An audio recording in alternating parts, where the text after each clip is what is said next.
మానసికంగా అరెస్టుకి సిద్ధమయ్యారు మాజీ మంత్రి కేటీఆర్. ఆయన కేసులో ఇరుక్కున్నాడా లేదా ఆయన్ని ఇరికించారా అనేది మనం విశ్లేషణ చేసుకునేటువంటి ప్రయత్నం చేద్దాం. ప్రస్తుతం మనతో పాటున్నారు ప్రముఖ రాజకీయ విశ్లేషకులు, ప్రముఖ సీనియర్ జర్నలిస్ట్ సిఎస్ రావు గారు. సార్తో మాట్లాడదాం. సార్ నమస్తే. సార్ నమస్తే. గత కొంతకాలంగా కేటీఆర్ అరెస్ట్ అంటూ సోషల్ మీడియాలో ప్రచారం పెద్ద ఎత్తున జరిగింది. ఆయన కూడా అరెస్టుకి సిద్ధమయ్యారు అంటూ కొన్ని వార్తలు కూడా చూసాం మనం. ఈ నేపథ్యంలోనే అసలు కేటీఆర్ని ఇరికించాడా లేదా కేటీఆర్ ఆ కేసులో ఇరుక్కున్నారా అనేది ఇప్పుడు రెండు తెలుగు రాష్ట్రాల్లో పెద్ద చర్చనీయాంశంగా మారింది. ఏంటి సార్ దీని మీద మీ విశ్లేషణ? ఒకటి ఏంటంటే, తెలంగాణలో జరుగుతున్నటువంటి రాజకీయ పరిణామాలు, రాజకీయాలకు సంబంధించినటువంటి సంఘటనలు కనుక తీసుకుంటే మరో జగన్ లాగా మాజీ మంత్రి కేటీఆర్ గారు తయారయ్యారా అనేది కొంత చర్చ నడుస్తుంది. ఎందుకంటే ఆర్గనైజ్డ్ క్రైమ్కి ప్లాన్ చేశారు అనేది జగన్మోహన్ రెడ్డి గారి మీద ఉన్నటువంటి ఆరోపణ. అది ఎవరు చేశారు? ఆంధ్రప్రదేశ్ పోలీసులే చేశారు. ఆర్గనైజ్డ్ క్రైమ్కి ప్లాన్ చేశారు అనేది జగన్మోహన్ రెడ్డి గారి మీద. దానికి సంబంధించినటువంటి కేసులు అవన్నీ నడుస్తున్నాయి ఆంధ్రప్రదేశ్లో. సేమ్ తెలంగాణలో కూడా ఆర్గనైజ్డ్ క్రైమ్ చేయడానికి కేటీఆర్ గారు కూడా ప్లాన్ చేశారు అనేది ఇప్పుడు తెలంగాణ పోలీసులు అనుమానిస్తున్నారు. ఓకే, అనుమానించడం కాదు, దానికి సంబంధించినటువంటి రిమాండ్ రిపోర్ట్లో కూడా పొందుపరిచారు. ఎవరు? పట్నం మహేందర్ రెడ్డి, పట్నం అన్నారు కదా, నరేందర్ రెడ్డి, పట్నం నరేందర్ రెడ్డి అరెస్ట్ సంబంధించిన రిమాండ్ రిపోర్ట్లో కూడా క్లియర్గా పేర్కొన్నారు ఆర్గనైజ్డ్ క్రైమ్కి మాజీ మంత్రి కేటీఆర్ పాల్పడ్డారని.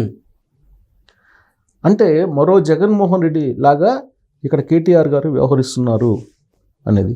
వాస్తవంగా తెలంగాణ రాజకీయాలకి ఆంధ్రప్రదేశ్ రాజకీయాలకి చాలా భిన్నంగా ఉంటాయి, భిన్నంగా ఉంటుంది.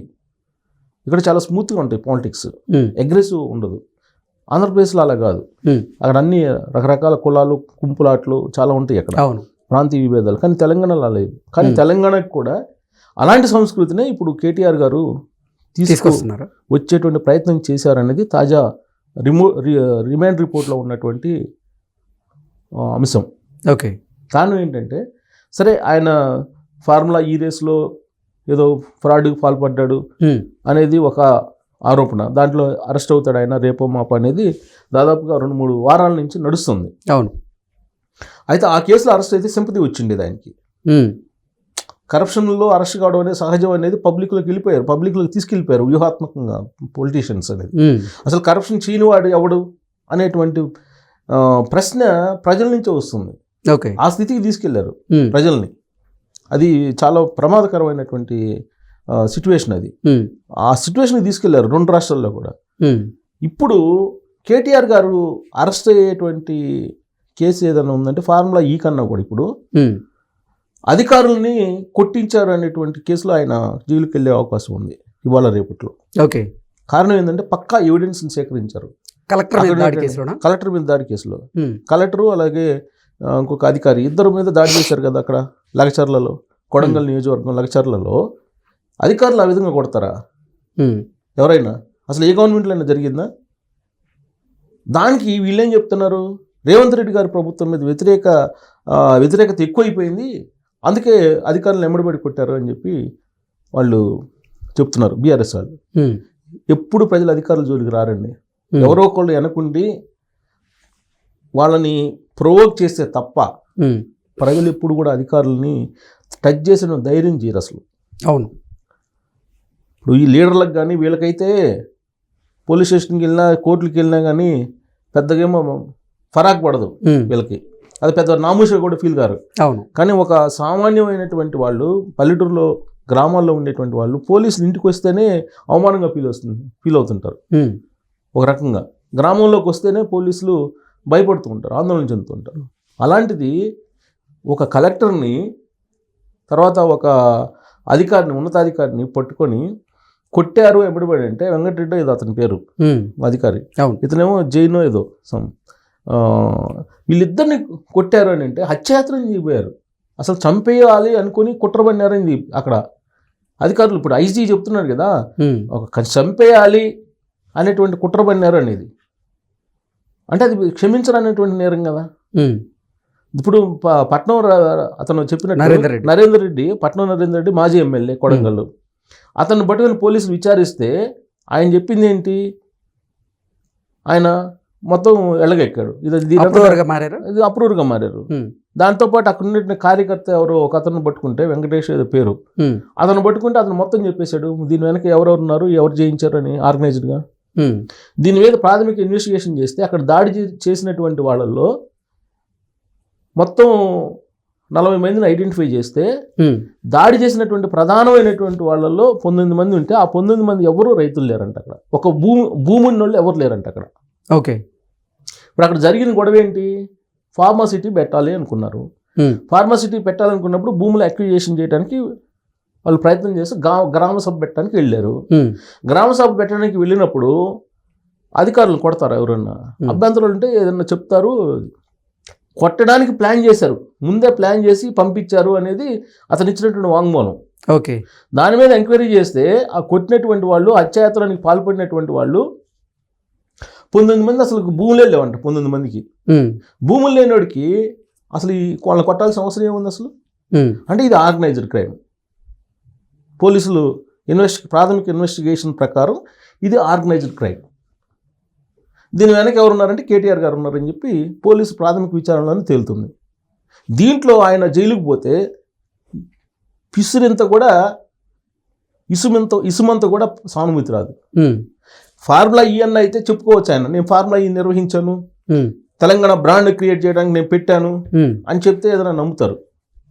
ఈ కేసులో పక్కా ఆధారాలతో సహా ఇది ఆర్గనైజ్డ్ క్రైమ్ అని చెప్పేసి ప్రూవ్ అవుతుంటే పోలీసులు ఇన్వెస్టిగేషన్లో తేలుతున్నటువంటి క్రమంలో ఆయన అరెస్ట్ చేస్తారు. అందుకే ఆయన ఏమన్నాడు, రాత్రి ఏ క్షణమైనా పోలీసులు వస్తారని చెప్పి క్యాడర్ని పిలిపించుకున్నాడు. రాత్రి అంతా ఇంటి చుట్టూరు క్యాడరు, ఏ క్షణమైనా అరెస్ట్ చేసే అవకాశం ఉందని చెప్పి. ఇప్పుడు అంత భయం ఉన్నవి ఆర్గనైజ్డ్ క్రైమ్కి ప్రోత్సహించచ్చా? పోలీసులు చెప్తుంది దాని ప్రకారం, అది మనం చెప్పడం కాదు. ఆర్గనైజ్డ్ క్రైమ్కి పాల్పడ్డాడు కేటీఆర్ గారని. ఇక్కడ ఎందుకు వచ్చింది ఈ అలవాటు వీళ్ళకని అంటే, BRS party, YSR Congress party వేరువేరుగా పేర్లు ఉన్నప్పటికీ ఒకే టాన్లో ముక్కలయ్యి 2019లో జగన్మోహన్ రెడ్డి గారు ఆంధ్రప్రదేశ్ సీఎం కావడానికి కర్త కర్మ క్రియ సామ దాన భేద దండోపాయాలను ఉపయోగించి కేసీఆర్ గారు ఆయన గద్దెనెక్కించాడు అక్కడ. దానికి ఈయనకి సహాయ సహకారాలు అందిస్తూ ఉన్నారు.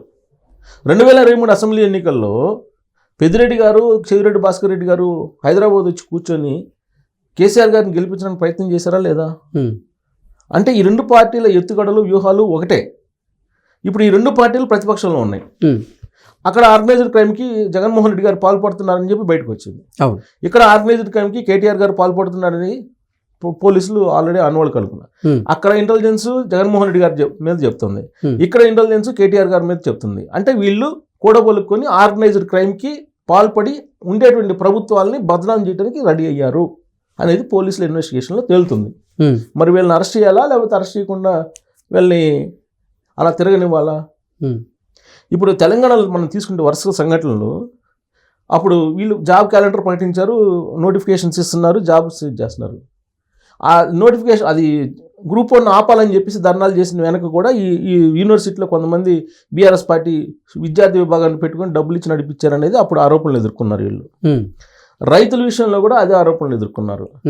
అంటే ఆర్గనైజ్డ్గా ఏదో చేయడానికి ప్రయత్నం చేస్తున్నారు వీళ్ళు, ప్రభుత్వాన్ని బలహీనపరచడానికి, లేదంటే అభివృద్ధి జరగకుండా అడ్డుకునేటువంటి ప్రయత్నం చేస్తున్నారు.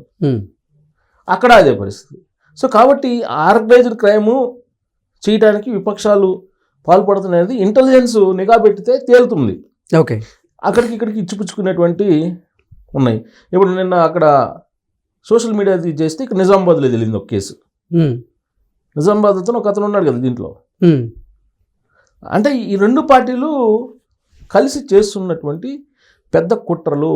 ఈ కుట్రలను కనుక ఛేదించకపోతే అటు ఆంధ్రప్రదేశ్ ప్రభుత్వం, ఇటు తెలంగాణ ప్రభుత్వం భవిష్యత్తులో ఇబ్బందులు పడాల్సి వస్తుంది. కాబట్టి వీళ్ళని అరెస్ట్ చేసి పూర్తి వివరాలు తెలుసుకోవాలి. ఇంటెలిజెన్స్ కూడా మొత్తం దృష్టి పెట్టి మొత్తం అసలు ఏం జరుగుతుంది దీని వెనక అనేది తెలుసుకోవాలి. ఆల్రెడీ తెలంగాణది ప్రూవ్ అవుతుంది. ఎందుకంటే ఆ పట్నం నరేందర్ రెడ్డికి సంబంధించిన మొబైల్ తీసుకుంటే గత 2 వారాల నుంచి ఈ దాడికి పాల్పడినటువంటి ఆ మెయిన్ క్యాండిడేట్ తోటి 84 సార్లు మాట్లాడాడంట. ఓకే. అంతకన్నా ఆధారం ఏం కావాలి? మెయిన్ ఎవరైతే అధికారుల మీద అత్యాచారం చేశాడో అతనితోటి 84 సార్లు మాట్లాడాడంట.